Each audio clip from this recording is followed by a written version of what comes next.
warahmatullahi wabarakatuh. Alhamdulillahirabbil alamin. Hamdan wa syukranillah. Wassalatu wassalamu ala Rasulillah. Amma ba'du. Halo teman-teman Maha Murid. Saya Aura Putri Santoso yang akan menemani teman-teman di podcast DPM STIT Insan Kamil Bogor. Nah teman-teman, pada kali ini kita akan membahas mengenai konsep dan makna sarjana yang ulama yang merupakan jargon dari STIT Insan Kamil Bogor. Nah teman-teman, di sini kita akan membahas bagaimana menjadi sarjana yang ulama di era yang relevan dengan zaman sekarang. Nah, teman-teman, di sini kita sudah bersama narasumber yang sangat luar biasa, yaitu Ustadz Ferry Rukianto SPD yang biasa kita kenal sebagai Ustadz Uki. Beliau ini merupakan dosen di STIT Insan Kamil Bogor dan merupakan ketua dari Ma'had Al-Ihya Bogor. Beliau pernah belajar di Ma'had Al-Jufri Madinah pada tahun 94 sampai 98, kemudian melanjutkannya di IAIN Syarif Hidayatullah jurusan Bahasa Arab pada tahun 98 dan 2003. Nah teman-teman, kita akan membahas konsep dan makna sarjana yang ulama ini ditemani dengan Ustadz Uki. Nah mungkin dari teman-teman Maha Murid masih bingung, apa sih makna dari sarjana yang ulama yang menjadi jargon di STIT Insan Kamil Bogor. Nah kita bersama dengan Ustadz Uki. Ustadz apa kabar? Alhamdulillah, sehat. Alhamdulillah, semoga Allah memberikan kesehatan dan kemudahan di setiap segala urusan Ustadz. Nah Ustadz, kita kan akan membahas mengenai makna sarjana yang ulama ya Ustadz. Nah mungkin di sini teman-teman Maha Murid masih ada yang bingung dengan makna sarjana yang ulama. Nah menurut Ustadz, pandangan Al-Ihya terhadap sarjana yang ulama itu seperti apa sih Ustadz? Iya. Assalamualaikum warahmatullahi wabarakatuh. Waalaikumsalam warahmatullahi wabarakatuh. Kita di dalam bertindak, berpikir, itu punya pandangan yang harusnya sejalan, seirama. Ketika seseorang melakukan apa yang dia lakukan setiap waktu dan setiap saat dengan segala hal yang pasti nanti ketemu dengan hal-hal yang tidak nyaman, tidak enak, itu semua kan dasarnya harus dasar ilmu. Saya mulai dari situ dulu aja lah. Bahwa ketika kita bicara soal Islam, Islam itu adalah rangkaian kehidupan yang tidak hanya bicara soal apa yang kita lakukan hari ini, tapi semua apa yang kita lakukan sepanjang hidup. Dari pertama kali Allah takdirkan kita hidup, sampai Allah panggil kita, itu seluruhnya adalah konsep pandangan Islam. Ini untuk nyambungin makna sarjana yang ulama. Harus dipahami oleh teman-teman Maha Murid bahwa tidak ada kontradiksi antara wahyu dengan akal, antara agama dengan sains. Sebab keduanya itu adalah ekspresi kebenaran yang sama. Pandangan yang mendalam serta kompleks terkait dengan hal ini itu harus betul-betul dipegang sama Maha Murid agar tahu bahwa sarjana dan ulama itu adalah kalimat yang tidak terpisah. Kalimat yang bukan ulama sendiri, sarjana sendiri, kemudian disatukan menjadi satu. Tapi dua-duanya itu seiring sejalan. Sarjana yang ulama itu sekali lagi seiring sejalan. Sehingga ini kemudian menjadi konsep kita. Saya kasih gambaran, misalnya gambaran tentang tauhid di dalam Islam. Sekali lagi ini untuk mengantarkan ke arah sana. Tauhid itu kan tidak hanya kita mengesahkan Allah Subhanahu wa Ta'ala. Tapi tauhid itu artinya mampu memandang semua ciptaannya. Memandang dalam arti memandang dengan cara dan memandang dengan cara Allah. cara Allah memandang sebagaimana yang diajarkan oleh Nabi kita, Nabi Muhammad SAW. Atau kemudian saya bisa membantu memaknai masalah akal misalnya. Akal itu kan instrumen memahami ciptaannya. Akal itu anugerah yang Allah berikan kepada manusia. Dan itu anugerah mahal. Alat untuk memahami, mengeksplorasi alam semesta dengan metode ilmiah, dengan logika, dengan penalaran ilmu pengetahuan, Allah memberikan kepada kita akal. Kenapa ini saya sebut penting di awal dijelaskan? Supaya tidak salah memahami. Sebab banyak orang yang memahami dengan pemahaman yang salah. Bahwa ulama itu dengan para ilmuwan itu berbeda. Ulama ya urusan agama, kalau ilmuwan ya urusan dunia. Sehingga ketika memaknai sarjana yang ulama, oh sarjana itu adalah ilmu umum, ulama itu adalah ilmu agama, yang kemudian mereka dituntut untuk menyatukan kedua ilmu yang berbeda. Padahal tidak. Kenapa tidak? Ya, sebagaimana sudah disebut tadi, karena agama Islam itu sendiri secara umum adalah merupakan satu kesatuan. Saya boleh kemudian tambahkan pemahaman ini sebagai dasar dari apa yang pernah Mama Abdullah bin Nuh sampaikan di dalam tulisannya di tahun 63. Beliau mengatakan kalimat begini, ketika kita mengkaji Islam, mendalami Islam, tapi tidak menghiraukan apapun yang ada di sekitar kita, tidak tahu zaman yang sedang dihadapinya, tidak memiliki pengetahuan tentang masyarakat dan sejarahnya, maka dia kesulitan menemukan indahnya Islam di dalam perjalanan hidupnya. Sehingga Islam itu menjadi satu kesatuan. Tidak ada pemisahan antara ilmu yang kemudian diterjemahkan sebagai ilmu umum dengan ilmu yang diterjemahkan sebagai ilmu agama. Ketika kita melihat misalnya di lembaga pendidikan Insan Kamil, memaknai ilmu umum sebagai ilmu sekolah dan ilmu agama sebagai ilmu pesantren, itu kesalahan. Itu kesalahan besar. Padahal semuanya ilmu Allah Subhanahu wa Ta'ala yang punya tujuan yang sama. Untuk apa? Untuk meletakkan Islam pada tempatnya. Menjadikan Islam itu adalah satu kesatuan. Jadi, oh ya, saya mah lebih suka biologi daripada fisika, daripada tauhid, daripada fikih dan lain sebagainya. Kalimat itu mungkin benar bagi dia karena hanya menyukai beberapa ilmu saja. Tapi ketika dia berpikir pada saat yang sama bahwa ada pemisahan antara ilmu umum yang itu bukan kaitan dengan agama dan agama yang nggak ada kaitan dengan umum, itu salah.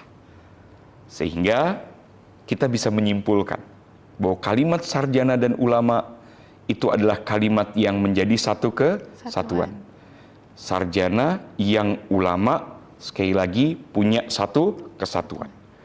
Dia betul-betul memahami keilmuan untuk memberi nilai kemanfaatan kepada umat, tapi di saat yang sama dia memiliki dasar kekuatan iman, kekuatan di dalam berbuat, kekuatan di dalam berakhlak, gitu. Itu makna sarjana yang ulama. Itu kurang lebih kalau kita ditanya tentang sarjana yang ulama. Konsepnya harus utuh. Konsepnya harus besar. Itu yang ingin disampaikan di awal sebagai mukaddimah. Ya. Masya Allah. Nah, kita sekarang udah tahu ya makna dari sarjana yang ulama itu tidak bisa dipisahkan ya teman-teman, bahwa sarjana yang ulama itu beriringan dan sejalan. Makna sarjana dengan ulama adalah beriringan dan sejalan. Nah, kita tidak bisa memisahkan antara sarjana ataupun ulama yang kita tahu, atau mungkin kita memiliki persepsi yang salah sebelumnya. Sekarang kita sudah tahu bahwa sarjana yang ulama itu tidak bisa dipisahkan. Dia itu merupakan satu kesatuan yang utuh. Nah, Ustadz, setelah mengetahui dari makna sarjana yang ulama, ada pertanyaan, Ustadz, kriteria seperti apa sih Ustadz yang harus dimiliki seorang mahamurid untuk menjadi seorang sarjana yang ulama secara utuh? Ada ciri yang itu dijadikan sebagai thariqah. Menjadi sarjana yang ulama itu harus punya pedoman di dalam hidupnya. Paling tidak ada 4 ciri, ada 4 dasar. Dasar yang saya maksud ini adalah dasar berbuat. Dasar ketika dia bertindak, dasarnya harus ini. Apapun yang ingin dia lakukan, dasarnya ini. Apapun yang ingin dia pikirkan, dasarnya ini. Memang tidak bisa ideal, tapi paling tidak diusahakan. Kalau dia tidak mampu untuk mencapai keempat-empatnya, paling tidak bisa mengambil salah satunya, atau salah 2-nya, atau salah 3-nya. Kalau bisa 4-empatnya, bahkan dia sempurnakan, itu jauh lebih bagus. Dan keempat-empatnya ini dilatih. Apa saja itu? Yang pertama begini, at-taqwa bainahu wa bainallah.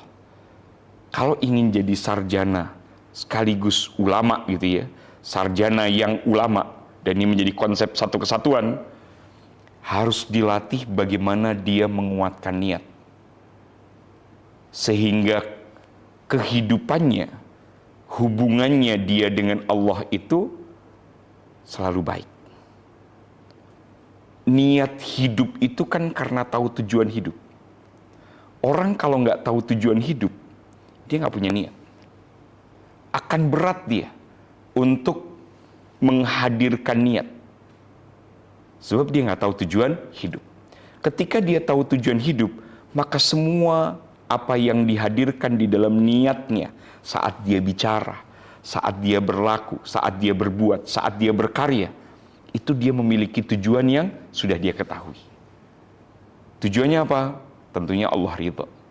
Dan kalau itu yang dijadikan tujuan, maka semua apa yang dilakukannya maslahat. Itu yang pertama.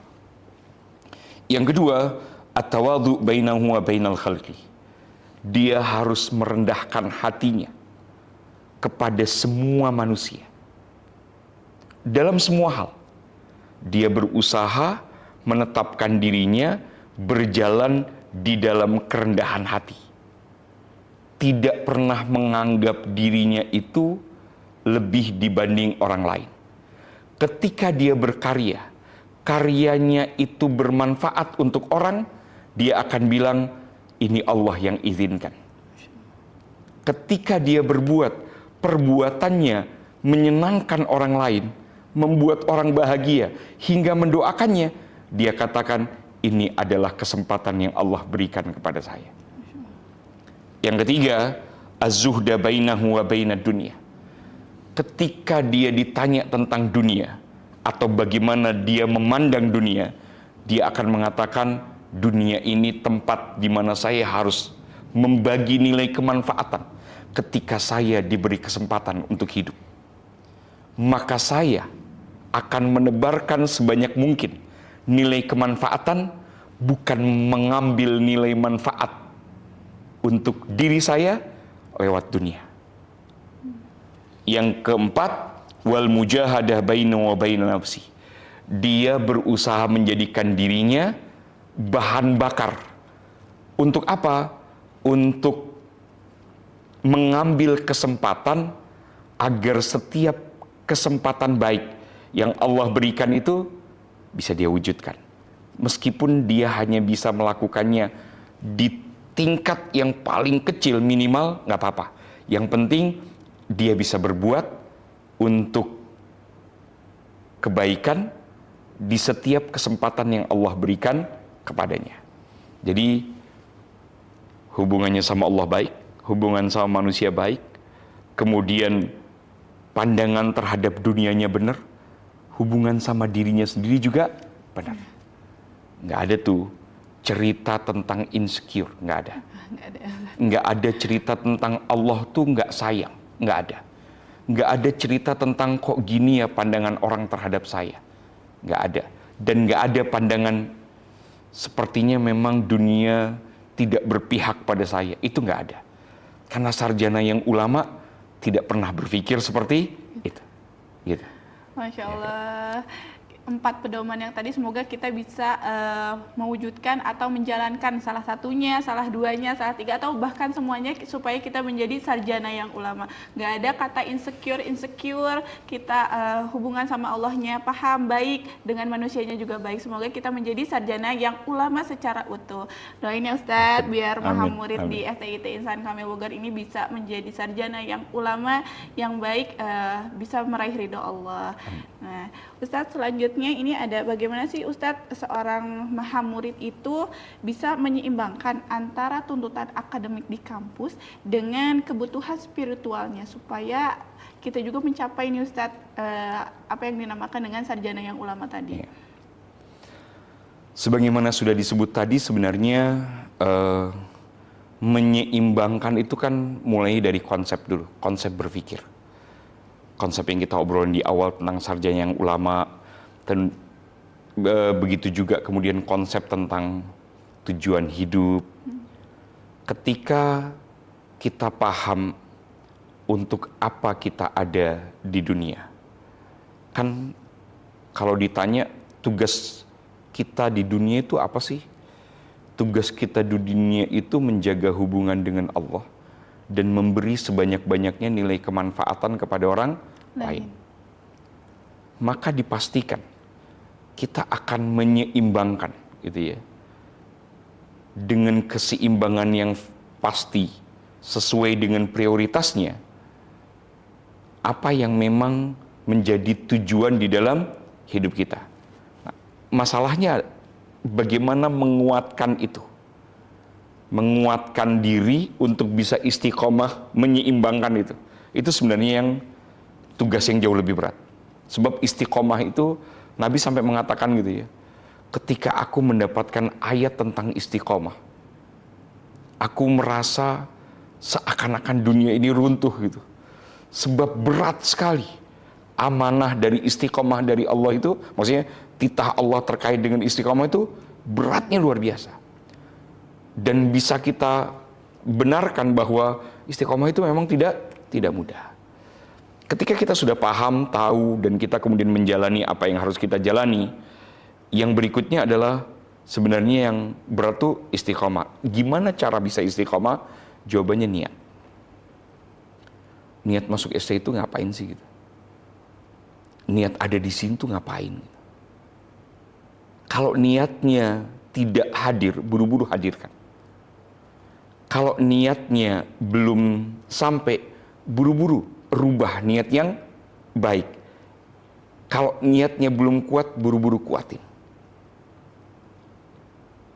Kalau kemudian nggak bisa menghadirkan itu, cukup bertanya begini, untuk apa sih Allah takdirkan saya ada di STIT? Gitu.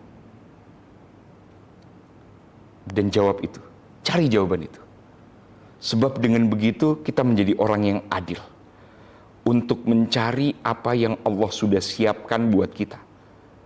Mengambil nilai kemanfaatan dari kebutuhan spiritual tadi dengan tuntutan akademik. Kita nggak ngerasa capek, sebab kita tahu Allah takdirkan saya untuk mengambil ini semua, dan Allah juga sudah siapkan untuk saya manfaat apa yang bakal saya bagi. Gitu. Insya Allah. Nah, istiqomah itu berat ya Ustadz? Berat. Nah, berat sekali. Kadang memang saya sendiri juga Ustadz masih sulit, berat sekali untuk istiqomah. Berat. Semua orang akan merasa dan mengatakan hal yang sama. Berat istiqomah itu. Masya Allah. Terima kasih Ustadz. Nah Ustadz, setelah kita tahu ya Ustadz caranya kita supaya menjadi sarjana yang ulama seutuhnya, gimana kita bisa menyeimbangkan antara tuntutan akademik dengan kebutuhan spiritual kita.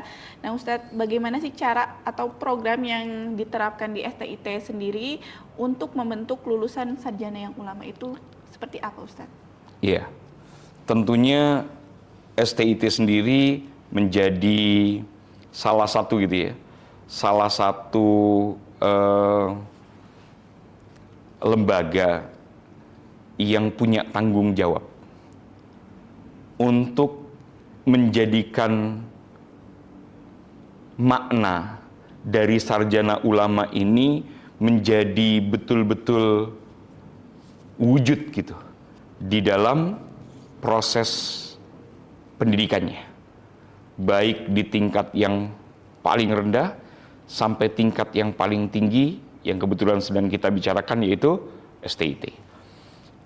Apa yang kemudian dilakukan oleh oleh STIT sendiri? Satu, dan ini yang paling pertama gitu ya, sejak awal itu STIT akan memastikan bahwa kalian para mahamurid datang ke STIT itu diantarkan oleh Allah. Jadi Allah yang nganterin datang ke situ, Allah. Maksudnya Allah yang menakdirkan ada di sini. Dan itu harus disambut. Apapun keadaannya, iya, apapun keadaannya. Apakah mereka sudah punya landasan dasar pemahaman agama yang benar atau tidak gitu. Sudah punya tapi kemudian belum mendalam. Bahkan sudah punya dan sangat mendalam. Semuanya diterima dan semuanya harus pada penerimaan yang sama. Itu yang pertama. Kedua, STIT sendiri kemudian mengikrarkan diri dan menjadikan ikrar itu dikaitkan dengan janji kepada Allah untuk memegang amanah pendidikan yang tidak hanya mendidik dalam arti tahu urusan yang nanti bakal dibagi kepada masyarakat sebagai nilai kemanfaatan, tapi juga tahu bagaimana ngedidik anak-anak secara pribadi kuat. Maka kemudian di STIT ada tahfidzil Quran. Betul ya?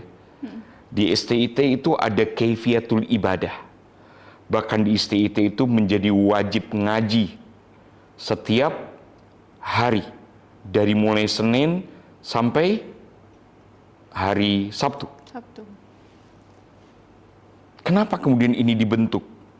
Sebab nilai kemanfaatan yang dia dapat dari ilmu yang dia ambil, jika tidak dikuatkan secara pribadi, nilai kemanfaatan ini nggak nyampe. Mungkin sampai, tapi pikiran kita yang kemudian nggak akan nyambung. Tidak sedikit orang yang ngerasa dirinya punya sesuatu. Dia punya ilmu, dia punya kemampuan. Dia tidak menjadikan kemampuannya sebagai nilai kemanfaatan, tapi dia menjual kemampuannya.